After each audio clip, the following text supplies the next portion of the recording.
In the main event of this weekend's fight card between Daniel Cormier and Anthony Rumble Johnson, they will be having a rematch of their 2015 fight. During that fight, Anthony Rumble Johnson was defeated in the third round by rear naked choke. So what I decided to do is I decided to go back and watch the fight, see if there was anything in particular that stuck out to me that I didn't really notice the first time. Obviously, when you're watching the fight the first time, there's a lot of anticipation, so anytime something happens, it kind of gets blown out of proportion, and sometimes you're not paying attention to other things. On the second watch, Cormier was a lot more dominant than I had remembered in the first time that I had watched it. So the first time I watched it, obviously you remember the time that Rumble came out early, dropped him with that overhand, had Cormier flying to the ground essentially, and had his moments there. He also had some head kicks that had landed or had been partially blocked, but even still, if you're using one hand and blocking a Rumble Johnson head kick, it's brutal to take that regardless. It's not like just putting your hand up means that it doesn't hurt or you don't feel it or that it doesn't do any damage. So Rumble definitely had his highlights, but just to give a synopsis of how that fight went. First round, Rumble comes out. DC is a little bit worried about closing the range on him, but Rumble doing a good job with his hands, keeping the distance. He lands the punch, knocks DC down. When he chases DC, he throws another overhand, and during that process, DC ducked underneath it and then ended up getting on his back and just started wrestling him. During that time period, it was about 2.5 minutes. Rumble, he would go down, but he wouldn't really be down in a position where he had to play guard or anything. It was more just kind of like he'd be down on his knees or he'd be in a position where he had to kind of work his way back up and work his base back up, but eventually he did. When he got back up to his feet, threw a few kicks, threw a few punches. I'd say he won the round, even though DC had a good amount of control time. Obviously, you rocked the guy. DC was never close to finishing that fight, whereas Rumble was. So Rumble won the round, but it was more just kind of the highlight of knocking DC down and controlling the striking later on in the round, although he did have to deal with some more wrestling later on too. Second round comes around. Again, he's doing pretty well on the feet, lands a few kicks. Gets a little too comfortable with the kicks, though. He landed a couple of head kicks, threw a few body kicks, and then on one of his last body kicks, DC caught it, followed him into the fence, closed in on him, got a double leg, took about 5 or 6 steps, carried him from the fence, obviously a little bit closer to the middle of the octagon, got into half guard, and from there was just beating on him for the rest of the round.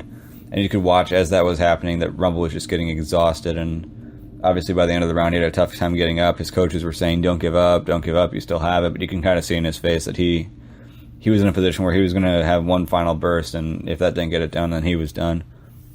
Comes out for the third round, you kind of get that burst, but again, he goes to take down DC in the middle of an exchange. Actually does get a short-term takedown, but DC gets back up, eventually reverses the position, gets on top of Rumble, and from there Rumble was just kind of turned up, didn't have a whole lot to give, and DC finished him.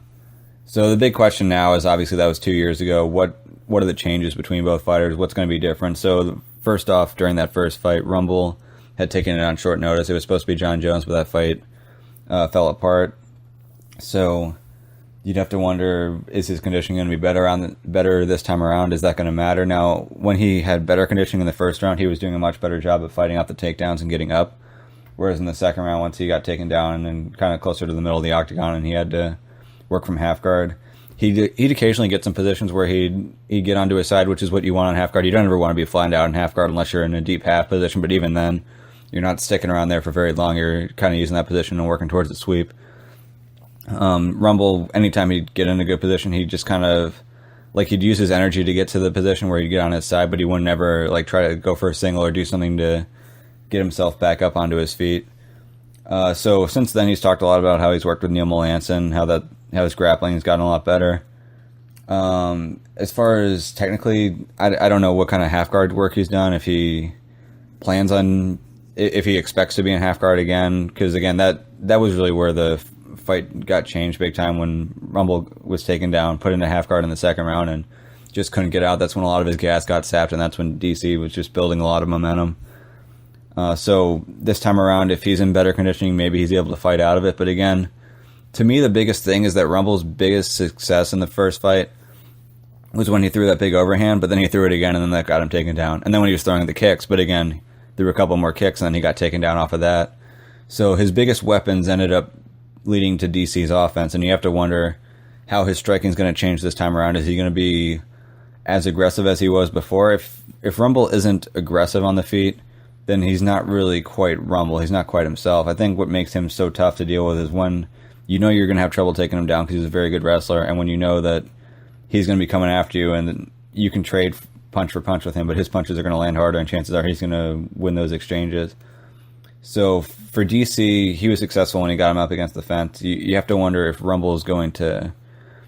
Well, if Rumble does what Rumble's good at, I think, which is what I think he's going to do, he's going to leave himself open to some takedowns like he did in the first fight, and I think DC is going to be able to take advantage like he did in the first fight. Same thing with the kicks. I think DC is going to be ready to catch him. Now, again, he took some hard shots in the process of dealing with the overhand right and using that for a takedown. He took a huge shot and got knocked down in the process of the head kicks, or in the process of using the kicks. Again, took some really hard kicks. So again, there's a chance that Rumble lands one of those flush and gets the finish, but for the majority of the time of that fight, DC was in control, and I think that's what's going to happen again this time around. But again, the biggest question on DC's end, as far as what's changed, you'd imagine his striking's going to be a little bit better, but you also have to wonder how the injuries are going to be. He's training at a place that isn't exactly the easiest on the body. He's getting up there in his 30s.